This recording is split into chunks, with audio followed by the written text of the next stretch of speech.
Praise the lord, hallelujah. ದೇವರ ನಾಮಕ್ಕೆ ಸ್ತೋತ್ರವಾಗಲಿ. ಪ್ರಾರ್ಥನೆ ಮಾಡಿಕೊಳ್ಳೋಣ.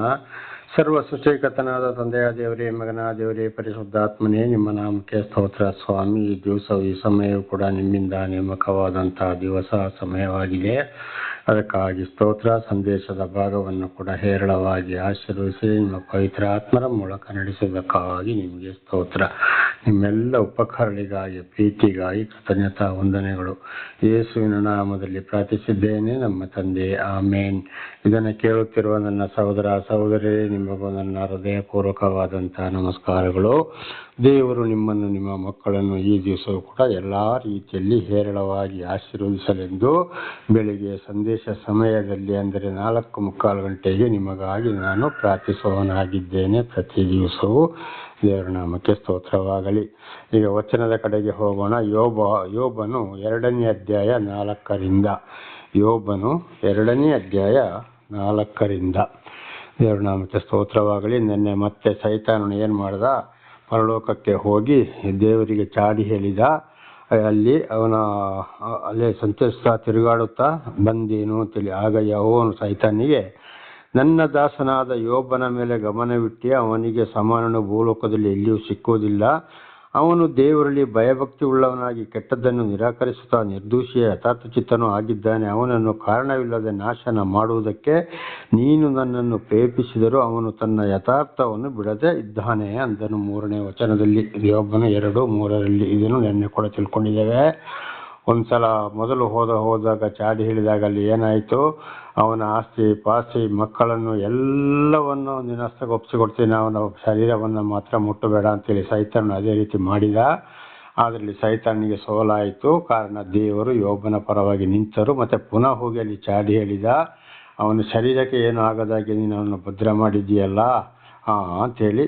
ಆವಾಗ ಅವನು ಏನಿದ್ರು ನನ್ನ ಮೇಲೆ ಇಟ್ಟಿರುವ ಪ್ರೀತಿಯಲ್ಲಿ ಜೀವಿಸ್ತಾ ಇದ್ದಾನೆ. ಯಥಾರ್ಥ ಅಂದರೆ ಅವನ ನಡೆ ನುಡಿ ಕ್ರಿಯೆಗಳೆಲ್ಲವೂ ನನ್ನ ಮೇಲೆ ಇದೆ ಅಂಥೇಳಿ ದೇವರು ಸೈತಾನನಿಗೆ ಉತ್ತರವನ್ನು ಕೊಟ್ಟರು. 4ನೇ ವಚನ. ಯೆಹೋವನ ಮಾತಿಗೆ ಸೈತಾನನು ಚರ್ಮಕ್ಕೆ ಚರ್ಮ ಎಂಬಂತೆ ಒಬ್ಬ ಮನುಷ್ಯನು ಪ್ರಾಣವನ್ನು ಉಳಿಸಿಕೊಳ್ಳುವುದಕ್ಕೋಸ್ಕರ ತನ್ನ ಸರ್ವಸ್ವವನ್ನು ಕೊಡುವನು ಅಂತ ದೇವರ ನಾಮಕ್ಕೆ ಸ್ತೋತ್ರ. ನೋಡಿ ಏನು ಹೇಳ್ತಾನೆ ಸೈತಾನ. ಒಬ್ಬ ತನ್ನ ಪ್ರಾಣವನ್ನು ಉಳಿಸಿಕೊಳ್ಳಿಕ್ಕೋಸ್ಕರ, ಚರ್ಮವನ್ನು ಕಾಪಾಡೋದಕ್ಕೋಸ್ಕರ ಅವನು ಏನು ಬೇಕಾದರೂ ನಾಟಕ ಆಡ್ತಾನೆ ಅಂತ ಹೇಳುವಂಥ ಅರ್ಥದಲ್ಲಿ ಸೈತಾನ ಮತ್ತೆ ದೇವರಿಗೆ ಚಾಡಿಯನ್ನು ಹೇಳ್ತಾ ಇದ್ದಾನೆ. ಆಗ 5ನೇ ವಚನ. ಆದರೆ ನಿನ್ನ ಕೈಚಾಚಿ ಅವನ ಆಸ್ತಿ ಮಾಂಸಗಳನ್ನು ಹೊಡೆ, ಅವನು ನಿನ್ನ ಮುಖದೆದುರಿಗೆ ನಿನ್ನನ್ನು ದೂಷಿಸುವನು ಅಂದನು. ಆಗ ನೋಡಿ, ಅವನ ಶರೀರದಲ್ಲಿ ಕಾಯಿಲೆ ಕಸಗಳನ್ನು ಅವನಿಗೆ ಸಂಪೂರ್ಣ ಶಿಕ್ಷೆ ಕೊಡುವವನು ಶರೀರಕ್ಕೆ. ಆಗ ಅವನು ದೂಷಣೆ ಮಾಡ್ತಾನ ಇಲ್ವಾ ನೋಡು ಅಂತೇಳಿ ಸೈತಾನ ಏನು ಮಾಡ್ತಾ ಇದ್ದಾನೆ?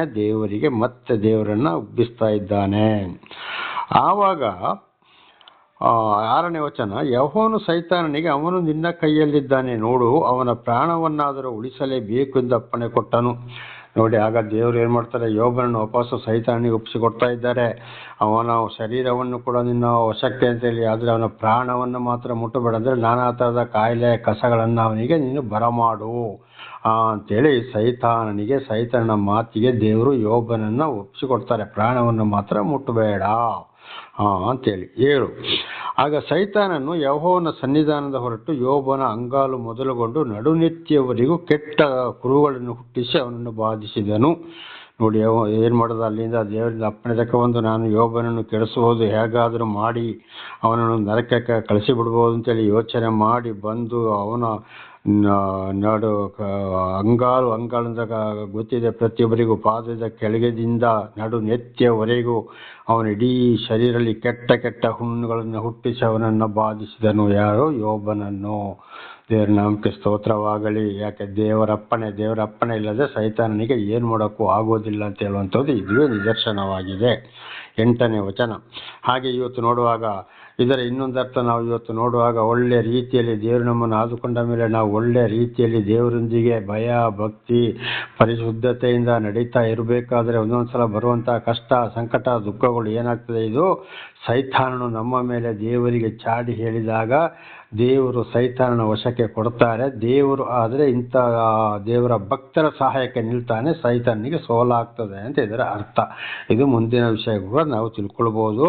ಹಾಗೆ ನಾವು ದೇವರೊಂದಿಗೆ ಸರಿಯಾಗಿ ಜೀವಿಸುವಾಗ ಬರುವಂತಹ ಕಷ್ಟ, ಸಂಕಟ, ದುಃಖಗಳಿಗೆ ಗುಣಗುಟ್ಟಬಾರದು, ಬೇಸರಗೊಳ್ಳಬಾರದು. ಬೇಸರ ಆಗ್ತದೆ, ದೇವರನ್ನು ದೂಷಿಸಬಾರದು, ಆದರೂ ನಾವು ಪ್ರಾರ್ಥನೆಯಲ್ಲೇ ಇರಬೇಕು.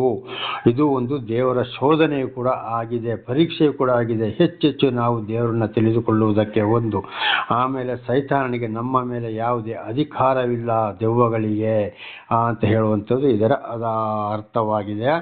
ಇನ್ನೊಂದು ರೀತಿಯಲ್ಲಿ ಧರ್ಮೋಪದೇಶಗಳಲ್ಲಿ ಕೂಡ ಹೋಗ್ತೇವೆ, ಸೈತಾನನು ಬೇರೆಯವರ ಮುಖಾಂತರ ಬಂದು ಪೀಡಿಸ್ತಾನೆ, ವಿಚಾರಿಸ್ತಾನೆ, ಕಿರುಕುಳ ಕೊಡ್ತಾನೆ. ಬಂದು ಬಳಗದವರ ಜೊತೆಯಲ್ಲಿಯೂ, ಹೆಂಡತಿ ಜೊತೆಯಲ್ಲಿಯೂ, ಗಂಡನ ಜೊತೆಯಲ್ಲಿಯೂ, ಮಕ್ಕಳು ಜೊತೆಯಲ್ಲಿ, ಎಲ್ಲರ ಜೊತೆಯಲ್ಲಿಯೂ, ಒಬ್ಬೊಬ್ಬರ ಜೊತೆಯಲ್ಲಿಯೂ.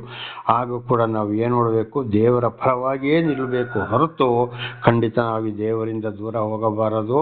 ಪ್ರಕಟಣೆ ಗ್ರಂಥದಲ್ಲಿ ಕೂಡ ಸ್ವಾಮಿ ಯೋಹನಿಗೆ ಹೇಳ್ತಾರೆ, ಯೋಹನ ಮುಖಾಂತರ ಸಾಯಬೇಕಾದರೂ ನೀನು ನಂಬಿಕಸ್ಥನಾಗಿರು ಅಂತ. ದೇವರ ನಾಮಕ್ಕೆ ಸ್ತೋತ್ರವಾಗಲಿ. ಹಲ್ಲೆಲೂಯಾ.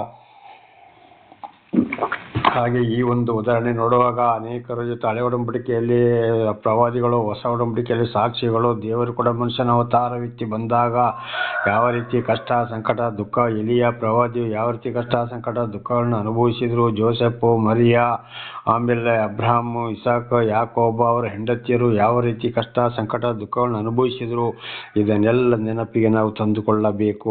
ಏನಾದರೂ ದೇವರು ನಮಗೆ ದರ್ಶನ ಕೊಟ್ಟ ಮೇಲೆ ನಮ್ಮನ್ನು ನಡೆಸ್ತಾ ಇರುವಾಗ ಏನೇ ಬಂದರೂ, ಆಸ್ತಿ ಪಾಸ್ತಿ ಕಳೆದು ಹೋಗ್ಬೋದು, ಹೆಂಡತಿ ಮಕ್ಕಳು ಬಿಟ್ಟು ಹೋಗ್ಬೋದು, ಅಥವಾ ಗಂಡ ಬಿಟ್ಟು ಹೋಗ್ಬೋದು, ಮಕ್ಕಳು ಬಿಟ್ಟು ಹೋಗ್ಬೋದು. ಪ್ರತಿಯೊಬ್ಬರು ಅವನಿಗೆ ಅವನ ಮನೆಯವರೇ ಕಡು ವೈರಿಗಳಾಗುವರು. ಮೀಕ 7, 5, 6, ಮತ್ತಾಯ 10, 35 39 ಓದುವಾಗಲೂ, ಇಲ್ಲಿ ಲೂಕ 12, 14 ಮತ್ತು ಮತ್ತಾಯ 19ನೇ ಅಧ್ಯಾಯದಲ್ಲಿ ಓದುವಾಗಲೂ ಇಲ್ಲಿ ಗೊತ್ತಾಗ್ತದೆ. ಆದರೆ ದೇವರು ಖಂಡಿತವಾಗಿ ಕೈ ಬಿಡೋರಲ್ಲ. ಸತ್ರು ಸಾಯಲಿ ಅಂತೇಳಿ ದೇವರ ನಾಮಸ್ಮರಣೆಯನ್ನು ಬಿಡಬಾರದು. ಇದನ್ನು ನಾವು ಹೇಳಿದ ಹಿಂದೆ ಕೂಡ ತಿಳ್ಕೊಂಡಿದ್ದೇವೆ 1-2-3 ಸಲ. ನಮ್ಮ ರಾಮನಗರ ಜಿಲ್ಲೆಯ ಒಂದು ಗ್ರಾಮದಲ್ಲಿ ಸುಜಾತ ಎಂಬ ಒಂದು ಸಹೋದರಿ ಕೂಡ ಇವತ್ತು ಬಹಳ ಚೆನ್ನಾಗಿದ್ದರು, ದೇವರ ಮೇಲೆ ಭಯಭಕ್ತಿ ಇಟ್ಟಿದ್ಲು. ಕಡೆಗೆ ಅಲ್ಲಿ ಇದ್ದಕ್ಕಿದ್ದಾಗೆ ಕಾಲು ಬರದಾಗೋಯ್ತು. ತಂದೆ ತಾಯಿ ಒಂದು ರೇಷ್ಮೆ ಮನೆಯಲ್ಲಿ ಹಾಕಿ ತಳ್ಳಿಬಿಟ್ಟಿದ್ದಾರೆ. ಅಲ್ಲಿ ನಾನಾ ರೀತಿಯ ಕಷ್ಟ, ಸಂಕಟ, ದುಃಖದಲ್ಲಿ ಆದರೂ ದೇವರ ವಾಕ್ಯವನ್ನು ಹೇಳ್ತಾ ಇದ್ದಾರೆ. ನಾವೊಂದು ಯಾವಾಗಾರು ವಾರಕ್ಕೊಂದ್ಸಲ, ನಾವು 15 ದಿವಸಕ್ಕೊಂದ್ಸಲ ನಾವು ಫೋನ್ನ ಮೂಲಕ ಮಾತಾಡ್ತಾ ಇರ್ತೀವಿ. ಅಂದರೆ ಯಾರು ನಾವು ಮುಖ ನೋಡಿಕೊಳ್ಳಿಲ್ಲ, ಆದರೂ ದೇವರ ವಾಕ್ಯವನ್ನು ಹೇಳ್ತಾ ಇದ್ದಾಳೆ. ಬ್ರದರ್, ಹೆದರಬೇಡಿ, ಏನೇ ಆಗಲಿ ದೇವರಲ್ಲಿ ಭರವಸೆ ಕಳ್ಕೊಳ್ಬೇಡಿ ಅಂತ. ನಾವು ಇಲ್ಲಿ ಒಬ್ಬಂಟಿಗರು, ನಾವು ಮುಂದೆ ಒಂದು ಸ್ಥಳಕ್ಕೆ ಹೋಗ್ತೇವೆ, ಅಲ್ಲಿ ಒಬ್ಬಂಟಿಗರಾಗುವುದಿಲ್ಲ ಅಂತೇಳಿ ನನಗೆ ಧೈರ್ಯವನ್ನು ತುಂಬ್ತಾ ಇದ್ದಾಳೆ ಸಹೋದರಿ ಸುಜಾತ ಅಂತ ಹೇಳುವಂಥ ದೇವರ ನಾಮಕ್ಕೆ ಸ್ತೋತ್ರವಾಗಲಿ.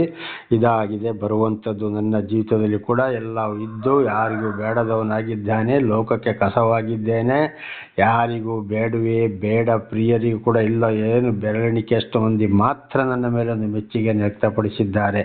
ಕಾರಣ ಸತ್ಯ ಸುವಾರ್ತೆಗಾಗಿ ದೇವರ ನಾಮಕ್ಕೆ ಸ್ತೋತ್ರ. ಇದು ಕೂಡ ಒಂದು ದೇವರೊಂದು ಶೋಧನೆಯು, ದೇವರೊಂದು ಆಶೀರ್ವಾದವು, ಸೈತಾನನ ಕಾರ್ಯವು ಕೂಡ. ದೇವರ ನಾಮಕ್ಕೆ ಸ್ತೋತ್ರ. ಹಾಗೆ ಏನು ಮಾಡಿದ, ಯೋಬನಿಗೆ ಸೈತಾನ ಹುಟ್ಟಿಸಿ ಬಾಧಿಸಿದ ದೊಡ್ಡ ದೊಡ್ಡ ಕುರುಗಳನ್ನು. 8ನೇ ವಚನ, ಯೋಬನು ಒಂದು ಬೋಕಿಯನ್ನು ತೆಗೆದುಕೊಂಡು ತನ್ನ ಮೈಯನ್ನು ಕರೆದುಕೊಳ್ಳುತ್ತಾ ಬೂದಿಯಲ್ಲಿ ಕೂತುಕೊಂಡಿದ್ದನು. ನೋಡಿ, ಮೈ ತಡ್ಕೊಳಕ್ಕಾಗಿಲ್ಲ, ಅಥವಾ ಕೈನ ಕೆರೆಯೋದು ಅಷ್ಟೊಂದೇ ಏನಾಗ್ತದೆ, ಅಲ್ಲಿ ಕೆರಿತಾ ಇರ್ತದೆ, ಚುಚ್ಚುತ್ತಾ ಇರ್ತದೆ. ಕೆರೀತಾ ಇದ್ದ ಆಗ ಎಂಥ ಕಷ್ಟ ಬಂದಿರ್ಬೋದು, ನಾವೇ ಯೋಚಿಸಿಕೊಳ್ಳೋಣ. 9ನೇ ವಚನ, ಹೀಗಿರುವಲ್ಲಿ ಅವನ ಹೆಂಡತಿ ಅವನಿಗೆ, ನಿನ್ನ ಯಥಾರ್ಥವನ್ನು ಇನ್ನೂ ಬಿಡಲಿಲ್ಲವೋ, ದೇವರನ್ನು ದೂಷಿಸು, ಸಾಯಿ ಎಂದು ಹೇಳಿದಳು. ನೋಡಿ, ಹೆಂಡತಿ ಏನು ಮಾಡಿದ್ಲು, ಒಳ್ಳೆ ಆಸ್ತಿ ಪಾಸ್ತಿ ಎಲ್ಲ ಇತ್ತು, ಈ ಕಾಯಿಲೆಗೆ ತನ್ನಷ್ಟಕ್ಕೆ ತಾನೇ ಗುರಿಯಾದ, ದೇವರ ಮೇಲೆ ಪ್ರೀತಿ ಇತ್ತು. ಆದರೆ ಅವನಿಗೆ ಏನಾಯಿತು, ಅಲ್ಲಿ ಅವನಿಗೆ ದುಡಿಯೋಕ್ಕಾಗಲಿಲ್ಲ, ಸಂಪಾದನೆ ಕಡಿಮೆ ಆಗಿರ್ಬೋದು. ಆಗ ಹೆಂಡತಿ ಏನು ಮಾಡ್ತದಿಲ್ಲ, ಗಂಡನನ್ನು, ನಿನ್ನ ಯಥಾರ್ಥ ದೇವರು ಅಂತೇಳಿ ನೀನು ಇನ್ನೂ ನಿನ್ನ ಬಿಡ್ಲಿಲ್ವೋ ಅಂತೇಳಿ ಹೆಂಡತಿಯ ಗಂಡನನ್ನು ಚುಚ್ಚಿದ್ಲು. ಆಗ ಗಂಡನಿಗೆ ಆಸ್ತಿ ಪಾಸ್ತಿ ಚೆನ್ನಾಗಿದ್ದಾಗ, ಗಂಡ ದುಡಿತಾ ಇರುವಾಗ ಬಹಳ ಒಳ್ಳೆಯದಾಗ್ತಿತ್ತು. ಯಾವಾಗ ಕಷ್ಟದಲ್ಲಿ ಬಿದ್ದರು ಆವಾಗ ಹೆಂಡತಿ ಗಂಡನನ್ನು ದೂಷಿಸಿದರು, ನಿನ್ನ ಯಥಾರ್ಥವನ್ನು ಬಿಡಲಾಗಲಿಲ್ಲವೋ ಅಂತ. ಇದು ನನ್ನ ಜೀವಿತದಲ್ಲಿ ಕೂಡ ನಡೆದು ಹೋಯಿತು. ನನ್ನ ಪತ್ನಿ ಕೂಡ ಒಂದ್ಸಲ ಹೀಗೆ ದೇವರು ಅಂತ ಹೇಳಿದರೆ, ನಾವು ಚರ್ಚಿಗೆ ಹೋಗೋದಾದರೆ ಯಾಕೆ ಹಾಗಾಗಬೇಕಿತ್ತು, ಯಾಕೆ ಹೀಗಾಗಬೇಕಿತ್ತು, ನನ್ನನ್ನೇ ದೂಷಣೆ ಮಾಡಿದ್ಲು. ಹಾಗೆ ನನಗೆ ನನ್ನ ಸಂಬಂಧಿಕರು ಕೂಡ ಅದನ್ನೇ ದೂಷಣೆ ಮಾಡಿದ್ದಾರೆ, ಈಗಲೂ ಅದನ್ನೇ ಮಾಡ್ತಾ ಇದ್ದಾರೆ. ಹಾಗೆ ಏನು ಮಾಡಿದ್ರು, ಒಂದೊಂದು ಹೆಂಡತಿಯರು ಕೂಡ ಇದುವೇ ಆಗಿದೆ. ಯಾವಾಗ ಗಂಡ ಚೆನ್ನಾಗಿರ್ತಾನೋ, ಅವನಿಂದ ಆದಾಯ ಚೆನ್ನಾಗಿರ್ತದೋ ಆವಾಗ ಮಾತ್ರ ಗಂಡನ ಮೇಲೆ ಪ್ರೀತಿ. ಆಗ ದೇವ್ರೊಳ್ಳೆಯವರು ದೇವ್ರು ಕೊಟ್ಟರು ಅಂತ ಬಹಳ ಪ್ರೀತಿ. ಯಾವಾಗ ಗಂಡ ಕಾಯಿಲೆ ಕಸದಲ್ಲಿ ಬೀಳ್ತಾನೋ, ದೇವರು ಗಂಡನನ್ನ ನಡೆಸ್ತಾ ಇದ್ದಾರೆ, ಗಂಡನು ದೇವರಲ್ಲಿ ಪ್ರೀತಿ ಉಳ್ಳವನಾಗಿರ್ತಾನೋ, ದೇವರ ಬಗ್ಗೆ ಮಾತಾಡ್ತಾನೋ, ಆವಾಗ ಲಾಭ ಇಲ್ಲದೆ ಹೋದರೆ ಕೆಲವೊಂದು ಹೆಂಡತಿಯರು ಗಂಡನನ್ನು ತೊರೆದು ಹೋಗ್ತಾರೆ. ಇದು ಆಗಲೂ ನಡೆದು ಹೋಗಿದೆ ಯೋಬನ ಕಾಲದಲ್ಲಿಯೂ, ಈಗಲೂ ಕೂಡ ಅದುವೇ ನಡೀತಾ ಇದೆ. ಇದಾಗಿದೆ ಸೈತಾನನ ಕಾರ್ಯ. ದೇವರ ನಾಮಕ್ಕೆ ಸ್ತೋತ್ರವಾಗಲಿ. ಹಲ್ಲೆಲೂಯಾ. ಹಾಗೆ ಬಹಳ ಎಚ್ಚರವಾಗಿರಬೇಕು ನನ್ನ ಸಹೋದರ ಸಹೋದರಿ. ದೇವರೊಂದಿಗೆ ಜೀವಿಸಲು ಹೊರಟ ಮೇಲೆ, ಉದಾಹರಣೆಗೆ ಅಬ್ರಹಾಮನನ್ನು ದೇವರು ನಿನ್ನ ಬಂಧು ಬಳಗವನ್ನು ಬಿಟ್ಟು, ನಿನ್ನ ಸ್ವದೇಶವನ್ನು ಬಿಟ್ಟು ನಾನು ಹೇಳುವ ಊರಿಗೆ ಹೋಗು, ಅಲ್ಲಿ ಹೋಗು ಅಂತ ಹೇಳುವಾಗ, ಆದಿಕಾಂಡ 12ನೇ ಅಧ್ಯಾಯ 1-3 ನೋಡುವಾಗ, ದೊಡ್ಡ ಒಂದು ಐಶ್ವರ್ಯವಂತ ಸಾರಳು ಹಿಂದೆ ಮುಂದೆ ಏನೂ ಮಾತಾಡಲಿಲ್ಲ, ಗಂಡನನ್ನೇ ಹಿಂಬಾಲಿಸಿದಳು. ಏನಾದರೂ ದೂಷಣೆ ಮಾಡಲಿಲ್ಲ. ಅದೇ ರೀತಿ ಇಸಾಕನು ಕೂಡ ಅಬ್ರಹಾಮನುವಾಗ, ಅವನು ಕೂಡ ಐಶ್ವರ್ಯವಂತ, ಅವನನ್ನು ಕೂಡ ದೇವರು ನಡೆಸುವಾಗ ಇಸಾಕನ ಹೆಂಡತಿ ರೆಬೆಕ್ಕಳು ಏನಾದರೂ ಮಾತಾಡಿದ್ರ? ಇಲ್ಲ. ಅದೇ ರೀತಿ ಯಾಕೋಬನವನ 3 ಹೆಂಡತಿಯರು ಕೂಡ ಇದ್ದಾಗ, ಅವನು ಕಷ್ಟಕಾಲ ಬಂದಾಗ ಯಾಕೋಬನ ಹೆಂಡತಿ ಅಪ್ಪನಿಂದಲೇ ಅವನು ಓಡಿ ಹೋಗುವಾಗ, ಈ 3 ಹೆಂಡತಿಯರು ಏನು ಹೇಳಿದ್ರು ಗಂಡನಿಗೆ? ದೇವರು ಹೇಳಿದಂತೆ ನೀನು ಮಾಡು ಅಂತೇಳಿ ತಂದೆ ತಾಯಿನ ಕೂಡ ವಹಿಸಿಕೊಳ್ಳಿಲ್ಲ. ದೇವರ ಮೇಲೆ ಭಾರ ಹಾಕಿ ಗಂಡನ ಪರವಾಗಿ ನಿಂತರು. ದೇವರ ನಾಮಕ್ಕೆ ಸ್ತೋತ್ರವಾಗಲಿ. ಅದೇ ಜೋಸೆಫ್, ಮರಿಯ, ಹೆರೋದನ ಅರಸ ಯೇಸುಸ್ವಾಮಿಯನ್ನು ಮಗುವನ್ನು ಕೊಡಬೇಕೆಂದಿದ್ದಾಗ ರಾತ್ರಿ ದರ್ಶನ ಕೊಟ್ಟಾಗ, ರಾತ್ರಿ ಕಾನಾನ್ ದೇಶದಿಂದ ಬೆತ್ಲೆಹೇಮಿಂದ ಐಗುಪ್ತ ದೇಶಕ್ಕೆ ಮಗುವನ್ನು ಸುತ್ತಿಕೊಂಡು ಓಡಿ ಹೋದ್ರು. ಆಗ ಮರಿಯ ಏನಾದರೂ ಮಾತಾಡಿದ್ಲ? ಏನೂ ಮಾತಾಡಲಿಲ್ಲ. ದೇವರ ನಾಮಕ್ಕೆ ಸ್ತೋತ್ರವಾಗಲಿ. ಹಲ್ಲೆಲೂಯಾ. ಜಕರಿಯ ಗಂಡ ಹೆಂಡತಿ ಎಷ್ಟು ಅನ್ಯೋನ್ಯತೆಯಾಗಿ ನಡೆದ್ರು ನೋಡಿ. ಇದೆಲ್ಲ ಒಂದು ದೇವರ ಆಶೀರ್ವಾದ. ಹಾಗೆ ಇವತ್ತು ಗಂಡ ದೇವರೊಂದಿಗಿರುವಾಗ, ಆಸ್ತಿ ಪಾಸ್ತಿ ನಮ್ಮ ಒಂದು ಆದಾಯ ಚೆನ್ನಾಗಿರುವಾಗ ಮಾತ್ರ ಗಂಡನ ಮೇಲೆ ಪ್ರೀತಿ ಅಲ್ಲ. ಆ ರೀತಿ ಆಗ ಪ್ರೀತಿ ಇದ್ದು ಗಂಡನಿಗೆ ಕಷ್ಟ ಸಂಕಟ ದುಃಖಗಳು ಬಂದಾಗ ಯಾವಾಗ ದೂಷಣೆ ಮಾಡ್ತಾರೋ, ಆಸ್ತಿ ಪಾಸ್ತಿಗಳೆಲ್ಲ ಕಮ್ಮಿ ಆಗ್ತದೋ, ಆಗಂತ ದೇವರಿಂದ ಆಶೀರ್ವಾದ ಹೊಂದಿದವರು ಏನೇ ಆದರೂ ನಾನು ಗಂಡನನ್ನು ಬಿಡುವುದಿಲ್ಲ ಅಂತ ಈಗ ಹೇಳಿದಾಗೆ ಗಂಡನನ್ನೇ ಹಿಂಬಾಲಿಸುವವರಾಗಿದ್ದಾರೆ. ಪ್ರಾರ್ಥನೆ ಮಾಡಿಕೊಂಡು, ಒಂದು ವೇಳೆ ಗಂಡನನ್ನು ದೂಷಣೆ ಮಾಡೋದು, ತಿರುಗಿ ಬಿಡುವುದಾದರೆ, ಅಲ್ಲಿಂದ ಗಂಡನ ದೂರ ಮಾಡುವುದಾದರೆ, ಗಂಡನ ಬಗ್ಗೆ ತನ್ನ ತಂದೆ ತಾಯಿ ಮನೆಯಲ್ಲಿ ಅಣ್ಣ ತಮ್ಮಂದರಿಗೆ ಅಕ್ಕ ತಂಗಿಯರಿಗೆ ಹೋಗ್ಕೊಂಡು ಚಾಡಿ ಹೇಳುವುದಾದರೆ, ಖಂಡಿತವಾಗಿ ಆ ಹೆಂಡತಿ ದೇವರಿಂದ ಆಯ್ಕೆಗೊಳ್ಳಲಿಲ್ಲ. ಇದು ಕೂಡ ಅನೇಕ ಪ್ರವಾದಿಗಳಲ್ಲಿ ಸಾಕ್ಷಿಗಳಲ್ಲಿ ನಡೆದು ಹೋಗಿದೆ. ಉದಾಹರಣೆಗೆ ಇಲ್ಲಿ ನಾವು ಬೈಬಲಲ್ಲಿ ಕೂಡ ಎಲ್ಲ ಕೆಲವೊಂದು ಎರೆಮೀನಿಗೆ ಮಾತ್ರ ಎರೆಮೀನಿಗೆ, ಎಲೀಷನಿಗೆ ಮಾತ್ರ, ಹನೋಕನಿಗೆ, ಇಂಥವರಿಗೆ ಮಾತ್ರ ಅಲ್ಲಿ ಹೆಂಡತಿ ಇರಲಿಲ್ಲ ಎಂಬುದನ್ನು ಮೆಲ್ಕಿಸದೇಕ ಅರಸನಿಗೆ, ಇವರಿಗೆ ಮಾತ್ರ. ಮತ್ತು ಅಲ್ಲಿ ನೋಡುವಾಗ ಯೇಸುಸ್ವಾಮಿ ಕೂಡ ಅಲ್ಲಿ ಹೆಂಡತಿ ಇಲ್ಲ, ಪೌಲನಿಗೂ ಇಲ್ಲ. ಇಂಥವರೆಲ್ಲ ಬ್ರಹ್ಮಚಾರಿಗಳಾಗಿದ್ದರು. ಅದು ದೇವರಿಂದಲೇ ಆಯ್ಕೆ. ಆದರೆ ಒಂದೊಂದು ಹೆಂಡತಿಯರು ಈ ರೀತಿ ಮಾಡುವಾಗ, ಅಲ್ಲಿ ಖಂಡಿತವಾಗಿ ಈ ರೀತಿ ಆದರೆ ಕೆಲವರಿಗೆ ಅಲ್ಲಿ ಅಂಥ ಹೆಂಡತಿಯರು ದೇವರಿಂದ ಆಯ್ಕೆಗೊಳ್ಳಲಿಲ್ಲ ಅಂತ ಇಲ್ಲಿ ನಾವು ತಿಳ್ಕೊಳ್ಬೇಕು. ಆದರೆ ಈ ರೀತಿ ಆಗಬಾರದು. ಏನಿದ್ರು ದೇವರಿಂದ ಆಶೀರ್ವಾದ ಹೊಂದಿದವರಿಗೆ ಮಾತ್ರ ಇದು ಸಾಧ್ಯ. ಅದನ್ನು ನೋಡಿ ತಿಳ್ಕೊಳ್ಬೇಕು. ದೇವರಿಂದ ಆಶೀರ್ವಾದ ಹೊಂದಿದ ಹೆಂಡತಿಯರು ಯಾರು, ದೇವರಿಂದ ಆಶೀರ್ವಾದ ಹೊಂದದ ಹೆಂಡತಿಯರು ಯಾರು? ಅಲ್ಲಿ ದೇವರೊಂದಿಗೆ ಜೀವಿಸುವಾಗ ಲೋಕ ಸುವಾರ್ತೆಯು ಕೂಡ ಇಂದಿನಿಂದ 5ರೊಳಗೆ 3 ಬೇರೆ 2 ಬೇರೆ ವಿಂಗಡಿಸಿ ಬಿಡುತ್ತೇನೆ ಅಂತೇಳಿ ಬರೆಯಲ್ಪಟ್ಟಿದೆ. ದೇವರ ನಾಮಕ್ಕೆ ಸ್ತೋತ್ರವಾಗಲಿ. ಅದಕ್ಕೆ ಆಗಲೇ ಹೇಳಿದಾಗೆ, ದೇವರು ಆದುಕೊಂಡವರಿಗೆ ಒಬ್ಬನಿಗೆ ಅವನ ಮನೆಯವರೇ, ಹೆಂಡತಿ ಮಕ್ಕಳು ಎಲ್ಲ ವಿರೋಧಿಗಳಾಗ್ತಾರೆ, ಒಬ್ಬಂಟಿಗರಾಗ್ತಾರೆ, ಪರದೇಶಗಳಾಗಿ ತಿರುಗಾಡಬೇಕಾಗ್ತದೆ. ಇದು ದೇವರೊಂದು ಚಿತ್ತ. ದೇವರ ನಾಮಕ್ಕೆ ಸ್ತೋತ್ರವಾಗಲಿ. ಹಾಗೆ ಈ ವಚನವು ನಮಗೆ ಬಹಳ ಅರ್ಥವನ್ನು ತಿಳಿಸ್ತದೆ. ಏನು ಮಾಡಿದ್ಲು? ನೀನು ಸಾಯಿ ಅಂತ ಹೇಳಿದ್ಲು ಗಂಡನಿಗೆ. ಸಾಯಿ ಯಥಾರ್ಥ ಯಾಕೆ ಅವನು ದುಡಿಯೋಕ್ಕಾಗೋದಿಲ್ಲ, ಆಸ್ತಿ ಪಾಸ್ತಿ ಇಲ್ಲ, ಎಲ್ಲ ಹೋಯ್ತಲ್ಲ. ಏನಾದರೂ ಅವನು ಕೆಟ್ಟ ವಿಚಾರ ಮಾತಾಡಿದ್ನೋ ಅಥವಾ ಕೆಟ್ಟ ವಿಚಾರಕ್ಕಾಗಿ ಆಸ್ತಿ ಪಾಸ್ತಿ ಕಳ್ಕೊಂಡ್ನೋ, ನಾಶ ಮಾಡಿದ್ನೋ? ಇಲ್ಲ. ಏನು ಆಯಿತು ಅಂತ ಯೋಬನಿಗೆ ಗೊತ್ತಿಲ್ಲ. ಆಗಿರೋ ಒಳ್ಳೆ ಒಂದು ಹೆಂಡತಿ ಆಗಿದ್ರೆ ಅವಳು ಯೋಚನೆ ಮಾಡ್ತಾ ಇದ್ಲು, ಯಾಕಪ್ಪ ಹೀಗಾಯಿತು, ನನ್ನ ಗಂಡ ಇಂಥವನು ಈ ರೀತಿ ಆಗಲಿಕ್ಕೆ ಕಾರಣನೇ ಇಲ್ಲವಲ್ಲ ಅಂತೇಳಿ. ಬದಲಾಗಿ ಏನು ಹೇಳಿದ್ದು, ನೀನು ಸಾಯಿ. ನೋಡಿ, ಹಾಗೆ ಆದಾಯ ಇಲ್ಲದಿರುವಾಗ ಕೆಲವೊಂದು ಹೆಂಡತಿಯರು, ದೇವರಿಂದ ಆಯ್ಕೆಯಾಗದ ಹೆಂಡತಿಯರು ಏನು ಮಾಡ್ತಾರೆ, ಗಂಡನನ್ನು ದೂಷಣೆ ಮಾಡ್ತಾರೆ. ಬದಲಾಗಿ ಗಂಡನನ್ನು ಕರ್ಕೊಂಡೋಗಿ ಈ ಲೋಕದ ಇಲ್ಲ ಸಲ್ಲದ ಸ್ಟೈಲು, ಬಟ್ಟೆ, ಅಲಂಕಾರಗಳನ್ನ ಮಾಡಿಕೊಂಡು ಬಹಳ ದುಂದು ವೆಚ್ಚ ಮಾಡೋರು ಆಗಿದ್ದಾರೆ. ಇವರಾಗಿದ್ದಾರೆ ಸೈತಾನ ವಂಶದವರು ಅಂತ ಹೇಳಿದ್ದಾರೆ. ನಮಗೆ ಸ್ತೋತ್ರ. ಹಾಗೆ ಹೀಗೆ ಆಗಬಾರದು. 10ನೇ ವಚನ. ಆಗ ಯೋಬನು ಆಕೆಗೆ, ಮೂರ್ಖಳು ಮಾತಾಡಿದಂತೆ ನೀನು ಮಾತಾಡುತ್ತೀ. ನೋಡಿ ಏನು ಹೇಳ್ತಾನೆ ಅವನು, ಆದರೂ ದೇವರನ್ನು ಬಿಟ್ಟು ಕೊಡೋದಿಲ್ಲ. ಮೂರ್ಖರು ಈ ರೀತಿ ಮಾತಾಡೋದು, ಅದರಂತೆ ನೀನು ಮಾತನಾಡುತ್ತಿದ್ದ, ನೀನು ಒಂದು ಮೂರ್ಖಳು ಅಂತ ಯೋಬ ಮಾತಾಡ್ತಾ ಇದ್ದಾನೆ. ದೇವರ ಹಸ್ತದಿಂದ ನಾವು ಒಳ್ಳೆಯದನ್ನು ಹೊಂದುತ್ತೇವಷ್ಟೇ, ಕೆಟ್ಟದನ್ನು ಹೊಂದಬಾರದು ಎಂದು ಹೇಳಿದನು. ಈ ಸಂದರ್ಭದಲ್ಲಿ ಪಾಪದ ಮಾತೊಂದು ಅವನ ತುಟಿಗಳಿಂದ ಹೊರಡಲಿಲ್ಲ. ದೇವರಿಂದ ನಮಗೆ ಒಳ್ಳೆಯದು ಬಂತು, ಸಮಾಧಾನ ಬಂತು, ಆಸ್ತಿ ಪಾಸ್ತಿ ಎಲ್ಲ ಬಂತು, ಆಗ ಕೆಟ್ಟದನ್ನು ನಾವು ಅನುಭವಿಸಬಾರ್ದಾ? ಈಗ ಕಷ್ಟ ಸಂಕಟ ದುಃಖ ಅನುಭವಿಸಬಾರ್ದೋ ಅಂತೇಳಿ ಹೆಂಡತಿಗೆ ಮೂರ್ಖಳು ಅಂತೇಳಿ ಹೇಳಿದ ಯಾರು? ಯೋಬ.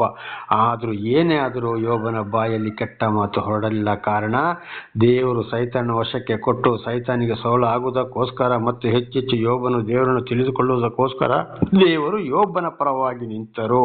ಹಾಗೆ ಇವತ್ತು ದೇವರಿಂದ ಆಯ್ಕೆಯಾದವರು ಇಂತಹ ಕಷ್ಟ ಸಂಕಟ ದುಃಖಗಳು ಬಂದರೂ ದೇವರು ಯಾರನ್ನು ಆರಿಸಿಕೊಂಡಿದ್ದಾರೋ ಅವರ ಪರವಾಗಿ ನಿಂತು ಅವರಿಗೆ ಧೈರ್ಯ ತುಂಬುತ್ತಾರೆ. ಅಂಥವರು ದೇವರನ್ನು ಯಾವುದೇ ಕಾರಣಕ್ಕೂ ಆಸ್ತಿ ಪಾಸ್ತಿ, ಮನೆ, ಹೆಂಡತಿ, ಮಕ್ಕಳು ದೂರ ಹೋದರೂ, ತಿನ್ನಲಿಕ್ಕೆ ಇಲ್ಲದಿದ್ರು, ಒಳ್ಳೆ ಬಟ್ಟೆ ಇಲ್ಲದಿದ್ರು, ಒಳ್ಳೆ ಅಲಂಕಾರ ಇಲ್ಲದಿದ್ದರೂ ಕೂಡ ಭಿಕ್ಷಗಾರರಾಗಿ ಮುಂದೆ ಜೀವಿಸ್ತಾ ಇರ್ತಾರೆ. ಆ ಪರಿಸ್ಥಿತಿಗೂ ಬರ್ತಾರೆ. ದೇವರನ್ನು ಬಿಡುವುದಿಲ್ಲ. ಇಂಥವರನ್ನ ಯೋಚನೆ ಮಾಡಬೇಕು, ದೇವರಿಂದ ಆಯ್ಕೆಗೊಂಡವರು ಎಂಬುದಾದ ಹೆಸರನ್ನು ಹೇಳಿಕೊಂಡು ಅಂಧಕಾರ ಐಷಾರಾಮ ಜೀವನ, ಪ್ಯಾಂಟು ಶರ್ಟು, ಗಡ್ಡ ಮೀಸೆ, ದೊಡ್ಡ ದೊಡ್ಡ ಮೊಬೈಲು, ದೊಡ್ಡ ದೊಡ್ಡ ಗಾಡಿಗಳು, ಅವರ ಸ್ಟೈಲು ನಡತೆಗಳೇ ಬೇರೆ. ಪ್ರೀತಿಸುವರನ್ನು ಮಾತ್ರ ಯಾರು ಜಾಸ್ತಿ ದುಡ್ಡು ಕೊಡ್ತಾರೆ, ಯಾರು ಐಶ್ವರ್ಯವಂತರಿರ್ತಾರೆ, ಯಾರು ಅಧಿಕಾರಿಗಳು ಇರ್ತಾರೆ, ಅವರ ಮನೆಗೆ ಪ್ರಾರ್ಥನೆಗೆ ಹೋಗೋದು, ಅಂಥವ್ರನ್ನೇ ಪ್ರೀತಿಸೋದು. ಬಡ ಬಗ್ಗರ ಮೇಲೆ ಅವರಿಗೆ ಕರುಣೆ ಇಲ್ಲ, ಪ್ರೀತಿ ಇಲ್ಲ. ಇಂಥವ್ರು ಖಂಡಿತವಾಗಿ ದೇವರಿಂದ ಆಯ್ಕೆಗೊಳ್ಳಲಿಲ್ಲ. ಅವರು ಈ ಲೋಕದ ಸಂಪತ್ತಿಗಾಗಿ ದೇವರ ಹೆಸರು ಹೇಳಿಕೊಂಡು ಬಂದಿದ್ದಾರೆ, ದೇವರಿಂದ ಆಯ್ಕೆಗೊಳ್ಳಲಿಲ್ಲ ಅಂತ ಇದನ್ನು ಬಹಳ ಸಲ ದೇವರು ನನ್ನ ಬಾಯಲ್ಲಿ ನುಡಿಸಿದ್ದಾನೆ. ಮತ್ತೊಂದು ಸಲ ಕೂಡ ನುಡಿಸ್ತಾ ಇರುವುದಕ್ಕಾಗಿ ದೇವರಿಗೆ ಸ್ತೋತ್ರ. ಇದರಲ್ಲಿ ಚೆನ್ನಾಗಿ ಅರ್ಥ ಮಾಡಿಕೊಳ್ಳಬೇಕು. ಹೆಂಡತಿ ನೀನು ಸಾಯಿ ಅಂತೇಳಿ ಬಿಟ್ಟು ಹೋದರೂ ಕೂಡ, ಏನೇ ಮಾಡಿದ್ರು ಮೂರ್ಖಳು ಅಂತ ಹೇಳಿ ದೇವರ ಬಗ್ಗೆ ಪ್ರೀತಿಯನ್ನು ಕಡಿಮೆ ಮಾಡಿಕೊಳ್ಳಿಲ್ಲ, ದೇವರನ್ನ ದೂಷಣೆ ಮಾಡಲಿಲ್ಲ. ಇದು ಇವತ್ತು ನಮ್ಮ ಜೀವಿತದಲ್ಲಿ ಕೂಡ ಹಾಗೆ ಇರಬೇಕು. ಆದರೆ ದೇವರಿಂದ ಆಶೀರ್ವಾದ ಹೊಂದಿದವರಿಗೆ ಮಾತ್ರ ಇದು ಸಾಧ್ಯ, ಇಲ್ಲದ್ರೆ ಖಂಡಿತವಾಗಿಯೂ ಸಾಧ್ಯವಿಲ್ಲ. 11ನೇ ವಚನ. ತೇಮಾನ್ಯನಾದ ಎಲೀಫಜನು, ಶೂನ್ಯನಾದ ಬಿಲ್ದದನು, ನಾಮತ್ಯನಾದ ಚೋಪರನು ಎಂಬ ಯೋಬನ 3 ಸ್ನೇಹಿತರು ಅವನಿಗೆ ಸಂಭವಿಸಿದ ಆಪತ್ತಿನ ಸುದ್ದಿಯನ್ನು ಕೇಳಿದೊಡನೆ ನಾವೆಲ್ಲರೂ ಕೂಡಿ ನಮ್ಮ ಸಂತಾಪವನ್ನು ತೋರ್ಪಡಿಸಿ ಅವನನ್ನು ಸಂತೈಸೋಣ ಬನ್ನಿರಿ ಎಂದು ಗೊತ್ತು ಮಾಡಿಕೊಂಡು ತಮ್ಮ ತಮ್ಮ ಸ್ಥಳಗಳಿಂದ ಅವನ ಬಳಿಗೆ ಬಂದರು. ನೋಡಿ, ಯೋಬನಿಗೆ 3 ಜನ ಸ್ನೇಹಿತರಿದ್ದರು. ಈ ರೀತಿ ಕಷ್ಟ ಸಂಕಟ ದುಃಖಗಳಿಗೆ ಗೊತ್ತಾದಾಗ ಅವರಿಗೆ ಆಯಿತು, ಹೋಗಿ ಅವನಿಗೆ ವಿಚಾರಿಸಿ ಶಾಂತಿ ಸಮಾಧಾನವನ್ನು ಹೇಳೋಣ ಅಂತೇಳಿ ಅವನ ಬಳಿಗೆ ಬರ್ತಾರೆ. ಆಮೇಲೆ 12ನೇ ವಚನ. ಅವರು ದೂರದಿಂದ ಕಣ್ಣೆತ್ತಿ ನೋಡಿ ಯೋಬನ ಗುರುತನ್ನು ಹಿಡಿಯಲಾರದೆ ಹೋದ ಕಾರಣ ಗಟ್ಟಿಯಾಗಿ ಅತ್ತು ತಮ್ಮ ತಮ್ಮ ಮೇಲಂಗಿಗಳನ್ನು ಹರಿದುಕೊಂಡು ಮಣ್ಣನ್ನು ಮೇಲಕ್ಕೆ ತೂರಿ ತಮ್ಮ ತಲೆಯ ಮೇಲೆ ಸುರಿಸಿಕೊಂಡರು. ನೋಡಿ, ಮೊದಲು ಬಹಳ ದೊಡ್ಡ ಐಶ್ವರ್ಯವಂತನಾಗಿದ್ದ, ಈಗ ಏನು ಆಗಿದ್ದ ಅಂತೇಳಿ. ಆದರೆ ಇದು ಕೂಡ ನೋಡಿ, ಐಶ್ವರ್ಯವಂತರಾಗಿರುವ ಈಗಿನ ಕಾಲದಲ್ಲಿ ಬಹಳ ಚೆನ್ನಾಗಿರ್ತಾರೆ. ಆದರೆ ಯೋಬನಿಗೆ ಇಂಥ ಒಂದು ಪರಿಸ್ಥಿತಿ ಬಂತು. ಆಸ್ತಿ ಪಾಸ್ತಿ ಎಲ್ಲ ಕಳೆದು ಹೋಯಿತು. ಅಂಗಾಳಿಂದ ನಡುನೆತ್ತಿವರೆಗೆ ಕೆಟ್ಟ ಕೆಟ್ಟ ಹುಣ್ಣುಗಳು ಕೆರೆದುಕೊಂಡು ಕೂತಿದ್ದಾನೆ. ಇದನ್ನೆಲ್ಲ ನೋಡುವಾಗ ಅವನೊಂದು ಭಿಕ್ಷಾಧಿಪತಿ, ಬೀದಿ ಭಿಕಾರಿ ಆದಿ ಬೀದಿ ಮಾರ್ಕೆಟಲ್ಲಿ ಬಿದ್ದಿರೋರಾಗಿ ಆಗಿರಬಹುದು. ಅದುವೇ ರೀತಿ. ಇದನ್ನು ನೋಡಿ ಅವರಿಗೆ ಬೇಸರ ಆಗಿ ಯೋಬನ ಮೇಲೆ, ಯಾಕೆ ಯೋಬನಿಗೆ ದೇವರ ಮೇಲೆ ಭರವಸೆ ಇತ್ತು, ದೇವರವನ್ನು ನಡೆಸ್ತಾ ಇರೋದು, ಅವರಿಗೂ ದೇವರ ವಿಷಯ ಗೊತ್ತಿಲ್ಲ, ಅವರು ಲೋಕದ ವಿಷಯರು ಈ ಸ್ನೇಹಿತರು. ಹಾಗೆ ಇವತ್ತು ನಮ್ಮಲ್ಲಿ ಕೂಡ ನಮಗೆ ಕಷ್ಟ ಸಂಕಟ ದುಃಖಗಳು ಬಂದಾಗ ಯಾಕೆ ಹೀಗಾಯ್ತು ಅಂತ ಲೋಕದವ್ರು ಏನು ಮಾಡ್ತಾರೆ, ಅವರಿಗೆ ಬೇಸರ. ಏನು ಮಾಡಿದ್ರು, ಶರ್ಟನ್ನು ಹರಿದುಕೊಂಡು ಮೈ ಮೇಲೆ ಮಣ್ಣನ್ನು ತೂರಿಕೊಟ್ರು. ಯಾಕೆ ಇವನಿಗೆ ಈ ರೀತಿ ಆಯಿತು ಅಂತೇಳಿ ಆಮೇಲೆ ಕೋಪವಂತೂ ಯಾರ ಮೇಲೆ, ಯೋಬನ ಮೇಲೆ. ಹಾಗೆ ಇವತ್ತು ದೇವರಿಂದ ಆಯ್ಕೆಗೊಂಡವರಿಗೂ ಕೂಡ ಇದೇ ಪರಿಸ್ಥಿತಿ. 13. ಬಳಿಕ ಅವನಿಗೆ ವಿಪರೀತ ಬಾಧೆ ಎಂದು ತಿಳಿದು 7 ದಿನಗಳವರೆಗೆ ಹಗಲಿರುಳು ನೆಲದ ಮೇಲೆ ಅವನೊಂದಿಗೆ ಕುಳಿತು ಅವನ ಸಂಗಡ ಒಬ್ಬರು ಮಾತನಾಡದೇ ಇದ್ದರು. ನೋಡಿ 7 ದಿವಸ ಈ 3 ಮಂದಿ ಸ್ನೇಹಿತರು ಅವನ ಜೊತೆಯಲ್ಲಿ ಕೂತು 7 ದಿವಸ ಹಗಲು ರಾತ್ರಿ ಅವನ ಜೊತೆಲಿ ಕೂತರೆ ಅವನ ಜೊತೆಲಿ ಒಂದು ಮಾತು ಮಾತಾಡಲಿಲ್ಲ. ಯೋಬ ಯಾಕೆ ಹೀಗಾಯ್ತು, ಏನು ಹೇಳು, ಏನು ಕಾರಣ, ನಿನ್ನ ಆಸ್ತಿ ಪಾಸ್ತಿ ಎಲ್ಲ ಹೋಯ್ತು, ಹೆಂಡ ಮಕ್ಕಳು 10 ಮಕ್ಕಳು ಕೂಡ ಸತ್ತು ಹೋದ್ರು, ಹೆಂಡತಿ ಬಿಟ್ಟು ಹೋದ್ಲು, ಏನು ಕಂಡ್ರೆ ನಾವು ಮಾತಾಡಿದ್ರೆ ಇಲ್ಲ. 7 ದಿವಸ ಅವನ ಜೊತೆಲಿ ಕೂತರು ಹೋಗಿ ಮಾತಾಡಲಿಲ್ಲ. ಕಾರಣ ಯಾಕೆ? ಅವನು ಇಷ್ಟೆಲ್ಲ ಬಂದರೂ ದೇವರಲ್ಲಿ ಯಥಾರ್ಥನಾಗಿದ್ದಾನೆ. ಆದ್ರಿಂದ ಅವನ ಮೇಲೆ ಕೋಪ. ದೇವರು ತಿಳ್ಕೊಂಡು ಇದ್ದಾನಲ್ಲ, ದೇವರು ಅಂತೇಳಿ ನಿನಗೆ ಆಗಿದ ಶಿಕ್ಷೆ ನಿನಗೆ ಸಾಲದ ಅಂತೇಳಿ ಅವರು ಲೋಕದವರು. ಹಾಗೆ ಇವತ್ತು ಕೂಡ ಏನಾಗ್ತಾರೆ, ದೇವರಿಂದ ಆಯ್ಕೆಯಾದವ್ರನ್ನ ದೇವರು ನಡೆಸ್ತಾ ಇರುವಾಗ ಅವ್ರಿಗೆ ಕಷ್ಟ ಸಂಕಟ ದುಃಖ ಬಂದಾಗ ವಿಚಾರಿಸೋದಿಲ್ಲ. ಲೋಕದ ಹೆಂಡತಿಗಳಾಗಿರ್ಬೋದು, ದೇವರಿಂದ ಆಯ್ಕೆಗೊಳ್ಳದ ಹೆಂಡತಿ ಆಗಿರ್ಬೋದು, ಮಕ್ಕಳಾಗ್ಬೋದು, ಅಥವಾ ಬಂಧು ಬಳಗ ಆಗ್ಬೋದು, ಸ್ನೇಹಿತರಾಗಿರ್ಬೋದು, ತಿಳಿದವರು ಮಾತ್ರ. ಇಲ್ಲಾಂದ್ರೆ ಅಲ್ಲಿ ಏನಾಗ್ತದೆ, ಅವರು ಮಾತಾಡೋದಿಲ್ಲ, ಅವರು ಕೂಡ ದೇವರನ್ನು ದೂಷಣೆ ಮಾಡೋರು ಅಂತ ಇದರ ಅರ್ಥವಾಗಿದೆ. ದೇವರಕ್ಕೆ ಸ್ತೋತ್ರವಾಗಲಿ. ನನ್ನ ಸಹೋದರ ಸಹೋದರಿ, ಇದಕ್ಕೊಂದು ಚಿಕ್ಕ ಸಾಕ್ಷಿಯನ್ನು ಕೊಡ್ತೇನೆ. ಶ್ರೀರಂಗಪಟ್ಟಣದಲ್ಲಿ ಒಂದ್ಸಲ ಒಂದು ಸೇವಕರೊಂದಿಗೆ ನಾನು ಇದ್ದಾಗ ಅವರು ನನ್ನನ್ನು ಕರೆದ್ರು. ಅಲ್ಲಿಗೆ ಇನ್ನೊಂದು ಸೇವಕರು ಬಂದರು. ಒಂದು ಹೋಟೆಲಲ್ಲಿ ಕಾಫಿ ಕುಡಿತಾ ಇರುವಾಗ ಸೇವಕರು ಕೇಳಿದರು, ಮಂಡ್ಯ ಜಿಲ್ಲೆ ಶ್ರೀರಂಗಪಟ್ಟಣದಲ್ಲಿ ಟೌನಲ್ಲಿ ಏನಾಯ್ತು ಬ್ರದರ್, ಹೇಗೆ, ಏನು ನಿಮ್ಮ ಸಾಕ್ಷಿ ಅಂತೇಳಿ ಹೀಗೆ ಅಂತ ಹೇಳುವಾಗ, ಖಂಡಿತವಾಗಿ ದೇವರು ನಿಮ್ಮನ್ನು ಆದುಕೊಂಡಿದ್ದಾರೆ, ಅದಕ್ಕಾಗಿ ನಿಮ್ಮ ಮಾತು ಕೇಳೋತ್ತಿಗೆ ಗೊತ್ತಾಗ್ತದೆ, ನಿಮಗೆ ಇವಂಜಲಿಸ್ಟ್ ವರ ಇರೋದು. ಅಂದರೆ ಸುವಾರ್ತೆ ಸಾರುವ ವಿಷಯ ಹಳ್ಳಿ ಹೋಗಿ ಊರೂರಿಗೆ ಹೋಗಿ ಇವಂಜಲಿಸ್ಟ್ ಸುವಾರ್ತೆಯನ್ನು ಸಾರುವ ವರ ಇರೋದು ನಿಮಗೆ ದೇವರು ಆದುಕೊಂಡಿದ್ದಾರೆ. ದಯವಿಟ್ಟು ಹೆದರಬೇಡಿ, ದೇವರು ನಿಮ್ಮೊಂದಿಗೆ ಇರ್ತಾನೆ, ಯಾವಾಗಲೂ ಕೈ ಬಿಡುವುದಿಲ್ಲ. ಕೊನೆಯವರೆಗೂ ಇದನ್ನು ನೀವು ಕಾಪಾಡಿಕೊಳ್ಳಿರಿ, ದೇವರು ನಿಮ್ಮನ್ನು ಬಿಡುವುದಿಲ್ಲ. ಆ ಒಂದು ಸಹೋದರರು ಹೇಳಿದರು ನೋಡಿ, ನಿಜವಾಗಿ ಅವರು ದೇವರಿಂದ ಆಯ್ಕೆಗೊಂಡವರಾಗಿದ್ದಾರೆ. ದೇವರ ನಮಗೆ ಸ್ತೋತ್ರ. ನಾನು ಬೈಬಲ್ ಕಾಲೇಜಲ್ಲಿ, ಹುಬ್ಳಿಲಿ ಬೈಬಲ್ ಕಾಲೇಜಲ್ಲಿ ಡೀಕನ್ ಮತ್ತು ಟೀಚರ್ ಆಗಿದ್ದಾಗ ಅಲ್ಲಿ ಕೂಡ ಅವರು ಇಡೀ ಭಾರತ ದೇಶದ ಚೇರ್ಮನ್. ಆ ಸಭೆಗೆ ಅವರು ಒಂದು ಮಾತನ್ನು ಹೇಳಿದರು, ನೋಡಿ, ನಿಮಗೆ ದೇವರ ಅನುಗ್ರಹವನ್ನು ಕಳೆದುಕೊಳ್ಳಬೇಡಿ. ಪುರುಷೋತ್ತಮವರೇ, ಎಂದಿಗೂ ದೇವರು ನಿಮ್ಮನ್ನು ಆಯ್ಕೆಗೊಂಡಿದ್ದಾರೆ. ಹೆಂಡತಿ ಇಲ್ಲ, ಮಕ್ಕಳು ಇಲ್ಲ, ಮನೆ ಇಲ್ಲ, ಮಠ ಇಲ್ಲ ಅಂತ ಯೋಚನೆ ಮಾಡಬೇಡಿ. ಪ್ರವಾದಿ ಸಾಕ್ಷಿಗಳಿಗೂ ಹಾಗೆ ಆಗಿತ್ತು, ನಿಮಗೂ ಗೊತ್ತಿದೆಯಲ್ಲ. ಖಂಡಿತವಾಗಿ ಬೇಸರಗೊಳ್ಳಬೇಡಿ ಅಂತ ನೋಡಿ ಅವರ ಬಾಯಿಂದಲೂ ಬಂತು. ದೇವರ ನಾಮಕ್ಕೆ ಸ್ತೋತ್ರ. ನೋಡಿ, ಅವರು ದೇವರಿಂದ ಆಯ್ಕೆಗೊಂಡವರೇ, ಆದರೆ ಕೆಲವೊಂದು ವಿಚಾರದಲ್ಲಿ ತಪ್ಪಿ ಹೋದರು, ಅಪಘಾತದಲ್ಲಿ ಮರಣ ಹೊಂದಿದರು. ಅವರ ತಪ್ಪು ಅಲ್ಲಿಗೆ ಬಂತು. ಅದು ಏನು ಇರಲಿ, ಅವರ ಮುಖಾಂತರ ದೇವರು ಮಾತನಾಡಿದರು. ದೇವರ ನಾಮಕ್ಕೆ ಸ್ತೋತ್ರ. ಒಂದ್ಸಲ ದೊಡ್ಡದಾಗಿ ಅಲ್ಲಿ ಪ್ರಾರ್ಥನಾ ಕೂಟ ನಡೆಯಿತು. ಆಗ ಆಸ್ಟ್ರೇಲಿಯಾದಿಂದ ಕೆಲವೊಂದು ಸಹೋದರರು ಅಲ್ಲಿಗೆ ಬಂದಿದ್ರು. ಪ್ರಾರ್ಥನೆಯ ಕೊನೆಯ ದಿವಸ, 3ನೇ ದಿವಸ ಸಾಯಂಕಾಲ ಈ ಚೇರ್ಮನ್ ನಾನು ಏನು ಮಾಡಿದೆ, ಸಭೆ ಹಿಂದ್ಗಡೆ ಒಂದು ಬೆಂಚಲ್ಲಿ ಕೂತಿದ್ದೆವು. ಆಗ ಅವರೊಬ್ಬರಲ್ಲಿ ಬೋಧನೆ ಮಾಡ್ತಾ ಇರುವವರು ಬಂದು ಏನು ಮಾಡಿದ್ರು, 5 ಜನ ಕೈಯನ್ನು ಹಿಡಿದು ಮೇಲಕ್ಕೆ ಎತ್ತಿದಾಗ, ನೋಡು, ನೇಗಿಲ ಮೇಲೆ ಕೈ ಹಾಕಿದ್ದೀಯಾ, ಹಿಂದೆ ತಿರುಗಿ ನೀನು ನೋಡಬೇಡ, ದೇವರು ನಿನ್ನನ್ನು ಕರೆದಿದ್ದಾನೆ, ನಡೆಸ್ತಾ ಇದ್ದಾನೆ. ಇಲ್ಲಿವರೆಗೆ ಬಹಳ ಕಷ್ಟ ಸಂಕಟ ದುಃಖವನ್ನು ಅನುಭವಿಸಿದ್ದೀಯಾ, ಇನ್ನು ಮುಂದೆಗೂ ಬಹಳ ಇದೆ. ಏನೇ ಇದ್ರೂ ದೇವರಲ್ಲಿ ಮನಸ್ಸು ತೆಗೆಯಬೇಡ. ನೇಗಿಲಿಗೆ ಕೈ ಹಾಕಿದ್ದೀಯ, ಹಿಂದೆ ತಿರುಗಿ ನೋಡಬೇಡ, ಮುಂದೆ ನೀನು ನಡಿ ಅಂಥೇಳಿ ಒಂದು ಮಾತನ್ನು ಹಿಡಿದ ನನಗೆ ಎತ್ತಿದ್ರು. ಬಹಳ ಜನ ಇದ್ದರು. ಎಲ್ಲರಿಗೂ ಒಂದು ಆಶ್ಚರ್ಯವಾಯಿತು. ದೇವರ ನಾಮಕ್ಕೆ ಸ್ತೋತ್ರವಾಗಲಿ. ಹಲ್ಲೆಲೂಯಾ.